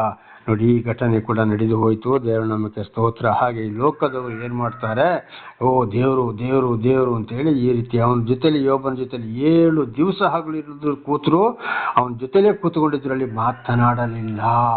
ಇದರಲ್ಲಿ ತಿಳ್ಕೊಳ್ಬೇಕು ನಾವು, ದೇವರಿಂದ ಆಯ್ಕೆಯಾದವರು ಯಾರು, ಆಯ್ಕೆಯಾಗದವರು ಯಾರು, ದೇವರಿಂದ ಆಯ್ಕೆಯಾದವರಿಗೆ ಏನೆಲ್ಲ ಬರ್ತದೆ ಶೋಧನೆಗಳು, ಯಾವ ರೀತಿ ಸಹಿಸಿಕೊಳ್ಳಬೇಕು ಅಂತೇಳಿ. ಆದರೆ ನಾವು ಅಲ್ಲಿ ಬೇಸರಗೊಳ್ಳಬಾರದು. ಇದುವೇ ಈಗಲೇ ಅಲ್ಲಿ ರಾಮನಗರದಲ್ಲಿ ಸುಜಾತ ಎಂಬ ಒಂದು ಸಹೋದರಿಗೂ ಬಂದ ಪರಿಸ್ಥಿತಿ ಕೂಡ ಇದುವೇ ಆಗಿದೆ. ಒಂದು ಬ್ರಾಹ್ಮಣ ಸಹೋದರಿಗೂ ಕೂಡ ಹೀಗೆ ಆಯಿತು. ದೇವರಿಂದ ಆಯ್ಕೆಗೊಂಡು ಅವರು ಬೈಬಲ್ ಮುಖಾಂತರ, ನಮ್ಮ ಸಂಸ್ಕೃತದ ಮೂಲಕ, ವೇದಗಳ ಮುಖಾಂತರ ಎಲ್ಲವನ್ನ ದೇವರು ಯಾರು ಅಂತ ಕಂಡುಹಿಡಿದು ಸತ್ಯವನ್ನು ತಿಳಿಸಿದಾಗ, ಅವರು ಬೈಬಲ್ ಓದುವುದಕ್ಕೆ ಒಂದೇ ಕಾರಣ, ಯೇಸುಂಬ ಹೆಸರನ್ನು ಎತ್ತುವುದಕ್ಕೆ ಒಂದೇ ಕಾರಣಕ್ಕಾಗಿ ಏನು ಮಾಡಿದರು, ಅವರು ಹೆಂಡತಿ ಮಕ್ಕಳು, ಹೆಂಡತಿಯ ತಮ್ಮಂದಿರು ಎಲ್ಲವರನ್ನ ಬಿಟ್ಟು ಹಾಕಿದರು. ಅವರೇ ಒಂದು ಸ್ವತಃ ಬಾಡಿಗೆ ರೂಮ್ ಮಾಡಿಕೊಂಡು ಸುವಾರ್ತೆಯನ್ನು ಸಾರ್ತಾ ಇದ್ದರು. ಒಂದು ಬ್ರಾಹ್ಮಣ ಕುಟುಂಬ, ದೇವಸ್ಥಾನಗಳಲ್ಲಿ ಪೂಜೆ ಪುರಸ್ಕಾರ ಮಾಡುವಂಥವರು, ದೊಡ್ಡ ಕುಳ. ಇದು ಬಹಳ ವರ್ಷ ಆಯಿತು. ಆಮೇಲೆ ಅವರ ವಿಷಯ ಏನೆಂಬುದೇ ನನಗೆ ಗೊತ್ತಿಲ್ಲ. ದೇವರ ನಾಮಕ್ಕೆ ಸ್ತೋತ್ರವಾಗಲಿ. ಆದ್ದರಿಂದ ನಾವು ದೇವರಿಂದ ಆಯ್ಕೆಗೊಂಡವರು ಯಾರು, ಆಯ್ಕೆಗೊಳ್ಳದವರು ಯಾರು, ಆಯ್ಕೆಗೊಳ್ಳದವರು ಏನು ಮಾಡ್ತಾರೆ, ಆಯ್ಕೆಗೊಂಡವರು ಹೇಗಿರ್ತಾರೆ ಅಂತ ಈಗ ನಾವು ಇಲ್ಲಿಯವರೆಗೆ ತಿಳಿದುಕೊಂಡಿದ್ದೇವೆ. ದೇವರ ನಾಮಕ್ಕೆ ಸ್ತೋತ್ರವಾಗಲಿ. ಹಾಗೆ ಅವನ ಹತ್ರ ಮಾತಾಡಲಿಲ್ಲ. ಹಾಗೆ ಅನೇಕ ಸ್ನೇಹಿತರಿಗೆ ಚೆನ್ನಾಗಿದ್ದಾಗ ಮಾತ್ರ, ಆಮೇಲೆ ಯಾವಾಗ ಕಷ್ಟ ಸಂಕಟ ದುಃಖವನ್ನು ವಿಚಾರಿಸೋದು ಇಲ್ಲ, ಅವರು ದೇವರಿಂದ ಆಯ್ಕೆಗೊಳ್ಳಲಿಲ್ಲ, ದೇವರ ವಿಷಯ ಅವರಿಗೆ ಗೊಳ್ಳಿಲ್ಲ, ಅವರು ಲೋಕದವರು ಅಂತ ಇದರಲ್ಲಿ ನಾವು ತಿಳ್ಕೊಳ್ಬೇಕು ಇಂಥವರನ್ನ. ಈಗ 3ನೇ ಅಧ್ಯಾಯ 1ನೇ ವಚನಕ್ಕೆ ಹೋಗೋಣ. ಆಮೇಲೆ ಯೋಬನು ಬಾಯಿ ತೆರೆದು ತನ್ನ ಜನ್ಮದಿವಸವನ್ನು ಶಪಿಸಿ ಇಂತೆಂದನು. ನೋಡಿ, ಅವನಿಗೆ ಬೇಸರ ಆಯಿತು. ಯಾರಿಗೆ? ಯೋಬನಿಗೆ. ಅವನು ಹುಟ್ಟಿದ ದಿವಸವನ್ನು ಶಪಿಸಿಕೊಂಡ. ನಾನು ಹುಟ್ಟಿದ ದಿನವು ಹಾಳಾಗಿ ಹೋಗಲಿ, ಗರ್ಭದಲ್ಲಿ ಪುರುಷಾಂಕುರವಾಯಿತೆಂದು ನುಡಿದ ರಾತ್ರಿಯು ನಾಶವಾಗಲಿ. ಅಯ್ಯೋ, ನಾನು ಯಾಕಪ್ಪ, ನಾನು ಹುಟ್ಟಿದ ದಿನವು ಹಾಳಾಗಿ ಹೋಗಲಿ, ಗರ್ಭದಲ್ಲಿ ನಾನು ಪುರುಷಾಂಕುರವಾಯಿತು, ನನಗೆ ಗಂಡು ಜನ್ಮವಾಯಿತು, ಆ ರಾತ್ರಿಯು ನಾಶವಾಗಿ ಹೋಗಲಿ, ನಾನು ಯಾಕೆ ಗಂಡಾಗಿ ಹುಟ್ಟಿದೆ, ಯಾಕೆ ಲೋಕಕ್ಕೆ ನಾನು ಬಂದುಬಿಟ್ಟೆ ಅಂತೇಳಿ ಅವನು ಶಪಿಸಿಕೊಂಡ ಯೋಬ. ಅಂಥ ಕಷ್ಟ ಸಂಕಟ ದುಃಖಗಳು ಬರುತ್ತವೆ. ನಾನು ಹುಟ್ಟಿದ್ದೆ ಯಾಕೆಪ್ಪ, ನಾನು ಸಾಯಲೇಬೇಕಾಯಿತು, ಈಗಲಾದರೂ ನಾನು ಸತ್ತು ಬಿಡ್ತೀನಿ ಅಂತೇಳಿ. ದೇವ್ರ ನಾಮಕ್ಕೆ ಸ್ತೋತ್ರವಾಗಲಿ. ನನ್ನ ಸಹೋದರ ಸಹೋದರಿ, ಇಂಥ ಒಂದು ಮನಸ್ಸು ನನಗೂ 2 ಸಲ ಬಂದೋಗಿತ್ತು. ಕಷ್ಟಕಾಲ ಬಂದಾಗ ಯಾಕೆ ಬೇಕಾಯ್ತಪ್ಪ, ನಾನಿನ್ನು ಬದುಕಿ ಪ್ರಯೋಜನ ಏನು, ಯಾರಿಗೂ ನನ್ನ ಶವ ಸಿಕ್ಕದ ಜಾಗದಲ್ಲಿ ಹೋಗಿ ನಾನು ಆತ್ಮಹತ್ಯೆಯನ್ನು ಕೂಡ ಮಾಡ್ಕೊಳ್ತೀನಿ ಅಂತೇಳಿ 2 ಸಲ ಕೂಡ ನಾನು ಇದನ್ನು ಯೋಚನೆ ಮಾಡಿದೆ. ಇತ್ತೀಚೆಗೆ ಒಂದು ಸಹೋದರಿ ಕೂಡ ಈ ಬೆಂಗಳೂರಿನಲ್ಲಿ, ಅವರಿಗೂ ಕೂಡ ಬಹಳ ಕಷ್ಟ ಸಂಕಟ ದುಃಖಗಳು, ಆದರೂ ದೇವರನ್ನು ಬಿಡಲಿಲ್ಲ, ದೇವರನ್ನು ಸ್ತುತಿಸಲಿದ್ದಾರೆ. ಇವತ್ತು ಸ್ವಲ್ಪ ಆರೋಗ್ಯ ಸರಿ ಇಲ್ಲದಿದ್ದಾರೆ. ಅವರು ಕೂಡ ಹೇಳ್ತಾರೆ, ಬ್ರದರ್, ನಾನು ಕೂಡ ಇದೇ ರೀತಿ ಆಗಿದೆ, ಈ ಜೀವಮಾನವೇ ಬೇಡ, ಕಡೆ ಏನಾದರೂ ತಗೊಂಡು ಸತ್ತು ಬಿಡೋದಂತ ಯೋಚನೆ ಮಾಡಿದ್ದೆ ಅಂತೇಳಿ. ಆಗ ನಾವಿಬ್ಬರೇ ದೇವರ ವಿಷಯವನ್ನು ಮಾತನಾಡಿಕೊಂಡು, ಯೋಬನ ವಿಷಯವನ್ನು ಮಾತಾಡಿಕೊಂಡು, ಸಾರಳು, ರೆಬೆಕಳು, ಎಲಿಜಬೆತಳು, ಮರಿಯಳು, ಇವರ ವಿಷಯಗಳನ್ನೆಲ್ಲ ಮಾತನಾಡಿಕೊಂಡು ಧೈರ್ಯ ತಂದೆವು, ಮಾತನಾಡಿಕೊಂಡೆವು. ದೇವರ ನಾಮಕ್ಕೆ ಸ್ತೋತ್ರವಾಗಲಿ. ಆಗ ಅವರು ಹೌದು ದೇವರೇ ನಮ್ಮನ್ನು ಕಾಪಾಡ್ತಾ ಇದ್ದಾರೆ, ದೇವರೊಂದಿಗೆ ಜೀವಿಸುವಾಗ ಕಷ್ಟ ಸಂಕಟಗಳು ಅನೇಕ ಬರುತ್ತದೆ, ದೇವರೇ ಮನುಷ್ಯನ ಅವತಾರ ರೀತಿ ಬಂದಾಗ ಯಾವ ರೀತಿ ಕಷ್ಟ ಸಂಕಟ ದುಃಖಗಳನ್ನು ಅನುಭವಿಸಿದರು ಎಂಬುದಾಗಿ ಇದೇ ರೀತಿಯಲ್ಲಿ ನಾವು ನೋಡುವಾಗ ರಾಮನ ಪರಿಸ್ಥಿತಿ, ಶ್ರೀಕೃಷ್ಣ ಪರಮಾತ್ಮನ ಪರಿಸ್ಥಿತಿಗಳು, ಇದೆಲ್ಲವನ್ನು ನಾವು ಏನು ಮಾಡಿದೆವು, ಮೆಲುಕು ಹಾಕಿಕೊಂಡೆವು. ದೇವರ ನಾಮಕ್ಕೆ ಸ್ತೋತ್ರವಾಗಲಿ. ಹಾಗೆ ಒಂದೊಂದು ಸಲ ಇಂಥ ಕಷ್ಟಗಳು ಕೂಡ ಬರುತ್ತವೆ, ಯೋಚನೆಗಳು ಕೂಡ ಬರುತ್ತವೆ. ಅದನ್ನೇ ಯೋಬನಿಗೆ ಕೂಡ ಇಲ್ಲಿ ಬಂದು ಹೋಯಿತು. 4ನೇ ವಚನ, ಯೋಬನು 3ನೇ ಅಧ್ಯಾಯ 4. ಆ ದಿವಸವು ಕತ್ತಲೆಯಾಗಲಿ, ಮೇಲಿನಿಂದ ದೇವರು ಅದನ್ನು ಲೆಕ್ಕಿಸದಿರಲಿ, ಅದರ ಮೇಲೆ ಬೆಳಕು ಪ್ರಕಾಶಿಸದಿರಲಿ. ನಾನು ಹುಟ್ಟಿದ ದಿವಸವು ಕತ್ತಲೆಯಾಗಲಿ, ಆ ದಿವಸವು ಮೇಲಿನಿಂದ ದೇವರನ್ನು ಲೆಕ್ಕಿಸದಿರಲಿ, ಅದರ ಮೇಲೆ ಬೆಳಕು ಪ್ರಕಾಶಿಸದಿರಲಿ. ಆ ದಿವಸವೇ ನನಗೆ ಗೊತ್ತಿಲ್ಲದಾಗಲಿ, ಅಂದರೆ ಸಾವನ್ನು ಕರೀತಾ ಇದ್ದಾನೆ ಇಲ್ಲಿ ಯೋಬನು. ಆ ರೀತಿ ಇದು ಕೂಡ ಈಗಲೇ ಹೇಳಿದಾಗೆ ಒಂದೊಂದು ಸಲ ನಾವು ಮನುಷ್ಯರಾಗಿದ್ದರಿಂದ ಈ ರೀತಿ ಎಲ್ಲ ಬರುತ್ತದೆ. ಅಂದರೆ ದೇವರ ಯೋಜನೆಯೇ ಬೇರೆ ಇರುತ್ತದೆ. 5ನೇ ವಚನ, ಕತ್ತಲೆಯು ಘೋರಾಂಧಕಾರವು ಅದನ್ನು ವಶಪಡಿಸಿಕೊಳ್ಳಲಿ, ಮೋಡವು ಅದನ್ನು ಕವಿಯಲಿ, ಹಗಲನ್ನು ಮುಚ್ಚಿಕೊಳ್ಳುವ ಮೊಬ್ಬು ಅದನ್ನು ಹೆದರಿಸದಿರಲಿ. ನಾನು ಲೋಕವೇ ಬೇಡ, ಲೋಕದ ಬೆಳಕನ್ನು ನಾನು ನೋಡುವುದೇ ಬೇಡ, ಇಲ್ಲಿ ನಾನು ಸರ್ವ ಏನು ಇಲ್ಲದವನಾಗಿ ಹೋಗಲೇಬೇಕು, ಅಂದರೆ ಮರಣವನ್ನು ಮತ್ತೆ ಮತ್ತೆ ಯೋಬನು ಕರೀತಾ ಇದ್ದಾನೆ. 6ನೇ ವಚನ, ಕಾರ್ಗತ್ತಲ ರಾತ್ರಿಯನ್ನು ಹಿಡಿದುಕೊಳ್ಳಲಿ, ಅದು ಮಾಸಗಳ ಲೆಕ್ಕದಲ್ಲಿ ಈ ಸಂವತ್ಸರದ ದಿನಗಳಲ್ಲಿ ಹರ್ಷಿಸದೇ ಇರಲಿ. ಆಹಾ, ಆ ರಾತ್ರಿಯು ಬಂಜೆಯಾಗಿ ಅದರಲ್ಲಿ ಉತ್ಸಾಹಧ್ವನಿಯು ಉಂಟಾಗದಿರಲಿ. ಘಟ ಸರ್ಪವನ್ನು ಎಬ್ಬಿಸುವುದರಲ್ಲಿಯೂ ದಿನಗಳನ್ನು ಶಪಿಸುವುದರಲ್ಲಿಯೂ ಜಾಣರಾದ ಮಾಂತ್ರಿಕರು ಅದಕ್ಕೆ ಶಾಪ ಕೊಡಲಿ. ಯಾಕಪ್ಪ, ಹುಟ್ಟಿದ ದಿವಸವನ್ನು ನೆನೆಸಿಕೊಂಡು ಬಹಳ ಮರುಗುತ್ತಾ ಇದ್ದಾನೆ, ಶಪಿಸಿಕೊಳ್ತಾ ಇದ್ದಾನೆ, ನಾನು ಸತ್ತರೆ ಒಳ್ಳೆಯದು ಅಂತ ಹೇಳುವಂಥದ್ದು.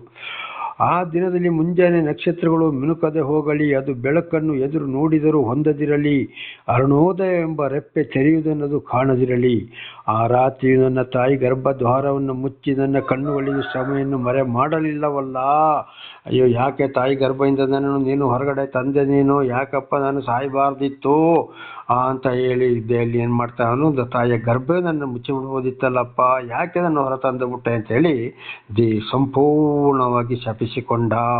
ನೋಡಿ, ಅಂಥ ಕಷ್ಟ ಸಂಕಟ ದುಃಖಗಳು ಕೂಡ ಬರ್ತವೆ. ಆಗ ದೇವರು ಯಾರನ್ನು ಆರಿಸಿಕೊಳ್ತಾರೋ ಅವರಿಗೆ ಖಂಡಿತವಾಗಿದ್ದು ಒಂದೊಂದು ರೀತಿ ನೋಡಿ ಸೈತಾನನ ಚಾಡಿ ಸೈತಾನನಿಗೆ ಸೋಲಾಗಬೇಕು. ಯೋಬನು ಮತ್ತು ದೇವರಲ್ಲಿ ಧೈರ್ಯ ಉಳ್ಳವನಾಗಿರಬೇಕು ಅಂತೇಳಿ ಏನು ಮಾಡಿದರು, ದೇವರ ಒಂದು ಕಾರ್ಯವಾಗಿತ್ತು. ಆಗ ದೇವರಲ್ಲಿ ಏನೇ ಆದರೂ ಕೂಡ ದೇವರು ಆದುಕೊಂಡವರಿಗೆ ಯಾವುದೇ ಕಷ್ಟ ಸಂಕಟ ದುಃಖ ಬಂದರೂ ಕೂಡ ದೇವರಿಂದ ಆಯ್ಕೆಗೊಂಡರೆ, ದೇವರು ಆರಿಸಿಕೊಂಡರೆ ಅವರು ಖಂಡಿತವಾಗಿ ಈ ರೀತಿ ಒಬ್ಬ ಮನುಷ್ಯರಾದ್ರಿಂದ ಶಪಿಸಿಕೊಳ್ತಾರೆ, ಬೇಸರ ಆಗ್ತದೆ. ದೇವರು ಅಂಥವರನ್ನು ಕೈ ಬಿಡುವುದಿಲ್ಲ. ಅವನು ಹೀಗೆ ಶಪಿಸಿಕೊಂಡದ ಯೋಬನ ಪುಸ್ತಕ ಕೊನೆಯಲ್ಲಿ ನಾವು ನೋಡಬಹುದು. ದೇವರಿಗೆ ಬೇಸರ ಬಂದು ದೇವರು ಹೇಳ್ತಾರೆ ಯೋಬನಿಗೆ, ನಿನ್ನನ್ನು ನೀನು ಯಾಕೆ ಶಪಿಸಿಕೊಂಡೆ? ಸರ್ವವನ್ನು ಸೃಷ್ಟಿ ಮಾಡಿದ್ದು ನೀನು, ಕಷ್ಟ ಸಂಕಟಗಳು ನಿನ್ನನ್ನು ಬಿಡುಗಡೆ ಮಾಡಿದ್ದು ಯಾರೋ ನೀನು.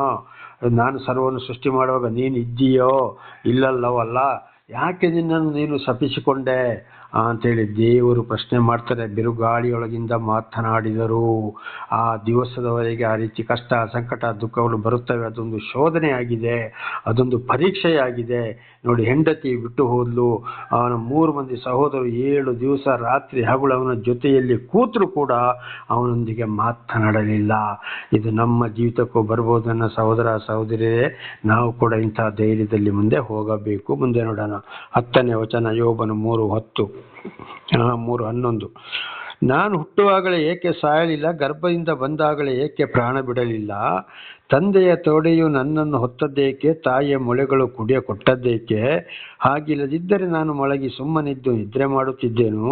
ಭೂಲೋಕದಲ್ಲಿ ಹಾಳು ಬಿದ್ದ ಪಟ್ಟಣಗಳನ್ನು ತಮಗಾಗಿ ಕಟ್ಟಿಸಿಕೊಂಡ ಅರಸರೊಂದಿಗೆ ಮಂತ್ರಿಗಳೊಡನೆಯೂ ಬಂಗಾರವನ್ನು ಕೂಡಿಸಿಟ್ಟು ತಮ್ಮ ಮನೆಗಳನ್ನು ಬೆಳ್ಳಿಯಿಂದ ತುಂಬಿಸಿದ ಅಧಿಪತಿಗಳ ಸಂಗಡಲು ವಿಶ್ರಮಿಸಿಕೊಳ್ಳುತ್ತಿದ್ದೇನು. ನೋಡಿ, ಅವನು ಹೇಳ್ತಾ ಇದ್ದಾನೆ, ನಾನು ತಾಯಿ ಗರ್ಭದಿಂದ ಹುಟ್ಟುವಾಗಲೇ ನಾನು ಸಾಯಲಿಲ್ಲ, ಯಾಕೆ ನನ್ನ ಹೊರಗಡೆ ಬಿಡಲಿಲ್ಲ, ನನ್ನನ್ನು ಬಂದಾಗಲೇ ಯಾಕೆ ಪ್ರಾಣ ಬಿಡಲಿಲ್ಲ, ನಾನು ಯಾಕೆ ಸಾಯಲಿಲ್ಲ? ತಾಯಿಯ ಎದೆ ಹಾಲನ್ನು ಕುಡಿಯೋಕೆ ಮಾಡಿದ್ದಕ್ಕೆ, ತಂದೆಯ ತೊಡೆ ಮೇಲೆ ಮಲಗುವಾಗೆ ಮಾಡಿದ್ದಕ್ಕೆ ನಾನು ಈ ರೀತಿ?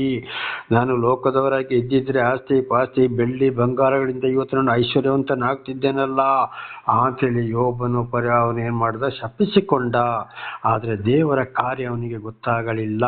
ಹಾಗೆ ನಮ್ಮ ಜೀವಿತಕ್ಕೆ ದೇವರೊಂದಿಗೆ ನಾವು ಜೀವಿಸುವಾಗ ಸಂಪೂರ್ಣವಾಗಿ ಬರುವಂಥ ಕಷ್ಟ ಸಂಕಟ ದುಃಖಗಳು ಬಂದಾಗ ಈ ರೀತಿ ಯೋಚನೆ ನಮ್ಮಲ್ಲಿ ಬರಬಾರದು. ಆಸ್ತಿ ಪಾಸ್ತಿ ಬೆಳ್ಳಿ ಬಂಗಾರ ಏನಿದ್ದರೂ ದೇವರೇ ನೀನಪ್ಪ, ಏನು ಮಾಡ್ತೀಯ ಅಂತ ಗೊತ್ತಿಲ್ಲ, ಎಲ್ಲವೂ ನಿನಗೆ. ಅದಕ್ಕೆ ಪ್ರಕಟಣೆ ಗ್ರಂಥದಲ್ಲಿ ನಾವು ಇದಾಗಲೇ ತಿಳ್ಕೊಂಡಿದ್ದೇವೆ, ಸಾಯಬೇಕಾದರೂ ಪ್ರಾಮಾಣಿಕವಾಗಿರು ಅಂತೇಳಿ ಯೋಹಾನನ ಮುಖಾಂತರ ದೇವರು ತಿಳಿಸ್ತಾ ಇದ್ದಾರೆ ಒಂದು ಸಭೆಗೆ. ಹಾಗೆ ದೇವರು ಆದುಕೊಂಡ ಮೇಲೆ ಬರುವಂತಹ ಕಷ್ಟ ಸಂಕಟ ದುಃಖಗಳಿಗೆ ನಾವು ಕೊರಗಬಾರದು. ನಾವು ದೇವರ ಸತ್ಯ ಸಾಯಲಿ ಅಂತೇಳಿ ದೇವರ ನಾಮದಲ್ಲಿ ನಾನು ಸಾಯ್ತೇನೆ ತಂದೆ ಭರವಸೆ ಇದ್ದ ನಾವು ಮುಂದೆ ಸಾಗಬೇಕು. ಈ ಪ್ರಪಂಚಕ್ಕೆ ಆಸ್ತಿ ಪಾಸ್ತಿ ಬೆಳ್ಳಿ ಬಂಗಾರ ಚೈನು ಅಲಂಕಾರ ಆಗಲೇ ಹೇಳಿದಾಗೆ ಈ ರೀತಿಗೆ ನಾವು ಹೋಗಬಾರದು. ದೇವರ ನಾಮಕ್ಕೆ ಸ್ತೋತ್ರವಾಗಲಿ. ನಾಳೆಗೆ ಮುಂದುವರಿಯುವುದು ಪ್ರಾರ್ಥನೆ ಮಾಡಿಕೊಳ್ಳೋಣ. ಸರ್ವ ಸೃಷ್ಟಿಕರ್ತನ ತಂದೆಯ ದೇವರೇ, ಮಗನ ದೇವರೇ, ಪರಿಶುದ್ಧಾತ್ಮನೇ, ನಿಮ್ಮ ನಾಮಕ್ಕೆ ಸ್ತೋತ್ರ ಸ್ವಾಮಿ. ಇವತ್ತಿನ ಒಂದು ಸಂದೇಶವನ್ನು ನನ್ನ ಸಹೋದರ ಸಹೋದರಿಗೆ ನೀವು ತಿಳಿಸಿದ್ದೀರಿ. ಅದಕ್ಕೆ ಸರಿಯಾಗಿ ಅವರು ಅರ್ಥ ಮಾಡಿಕೊಂಡು ವಾಕ್ಯಕ್ಕೆ ವಿಧೇಯರಾಗಿ ಜೀವಿಸಿ ನಿಮ್ಮಿಂದ ಆಶೀರ್ವಾದವನ್ನು ಹೊಂದುವಂತೆ ಅವರನ್ನು ಆಶೀರ್ವದಿಸಿ, ಅವರ ಮಕ್ಕಳಿಗೆ ಅವರನ್ನು ತಿಳಿಸಿ, ಅವರೆಲ್ಲರೂ ಇತರರಿಗೆ ಸಾಕ್ಷಿಗಳಾಗುವಂತೆ ಮಾರ್ಪಡಿಸಿ, ಬರುವಂಥ ಕಷ್ಟ ಸಂಕಟ ದುಃಖಗಳನ್ನು ಧೈರ್ಯದಿಂದ ಎದುರಿಸಲು ಅವರನ್ನು ಕೂಡ ಎದುರಿಸಿ ನಿಲ್ಲುವಂತೆ ಯೋಬನಿಗೆ ಆಧಾರವಾಗಿದ್ದ ಹಾಗೆ ಅವರನ್ನು ಕೂಡ ಆಶೀರ್ವದಿಸಿರಿ. ಸ್ತ್ರೀಯರಿಗೂ ಕೂಡ ಆಧಾರವಾಗಿರುವಂತೆ ನೀವು ಆಧಾರವಾಗಿರಿ. ನಿಮ್ಮನ್ನು ಬಿಟ್ಟು ಏನು ಮಾಡಲಾಗದು. ನಿಮ್ಮ ಎಲ್ಲ ಉಪಕಾರಗಳಿಗಾಗಿ ಸಹಾಯಕ್ಕಾಗಿ ಕೃತಜ್ಞತಾ ವಂದನೆಗಳು. ಯೇಸುವಿನ ನಾಮದಲ್ಲಿ ಪ್ರಾರ್ಥಿಸಿದ್ದೇನೆ ನಮ್ಮ ತಂದೆಯೇ, ಆಮೇನ್. ಇದನ್ನು ಕೇಳುತ್ತಿರುವ ನನ್ನ ಸಹೋದರ ಸಹೋದರಿಗೆ ನಿಮಗೂ ನನ್ನ ಹೃದಯಪೂರ್ವಕವಾದ ಧನ್ಯವಾದಗಳು. ದೇವರು ನಿಮ್ಮನ್ನು ಕೂಡ ದೇವರು ಹೇರಳವಾಗಿ ಬರುವಂತಹ ಕಷ್ಟ ಸಂಕಟ ದುಃಖಗಳನ್ನು ಸಹಿಸಿಕೊಂಡು ಮುಂದೆ ಸಾಗಿ ದೇವರಿಂದ ಆಶೀರ್ವಾದ ಹೊಂದುವಂತೆ ನಿಮ್ಮ ಮಕ್ಕಳನ್ನು ಕೂಡ ಅದೇ ಮಾರ್ಗದಲ್ಲಿ ದೇವರು ಹೇರಳವಾಗಿ ನಡೆಸಲಿ.